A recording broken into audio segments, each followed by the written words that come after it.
May pabaon ba ang badlungon nga trabahante? Panahon nga tangtangon siya sa serbisyo?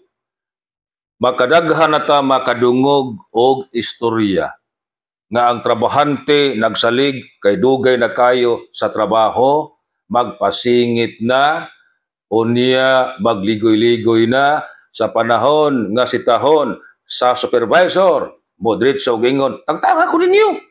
Tagaili kong pabawon ha? Dugay na ko dinhi. Ha?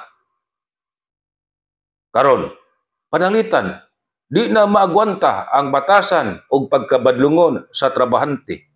Tangtangon siya, siyang amo. Naabay siya madawat nga pabawon o separation pay.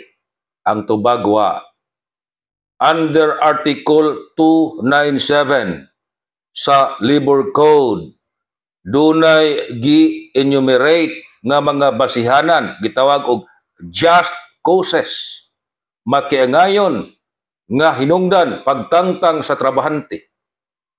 Kung ang trabahante gani badlungon unya gitangtang sa trabaho, wa siya madawat nga separation pay. Ang iyarang mada ang katapusan niyang sweldo og 13th month pay.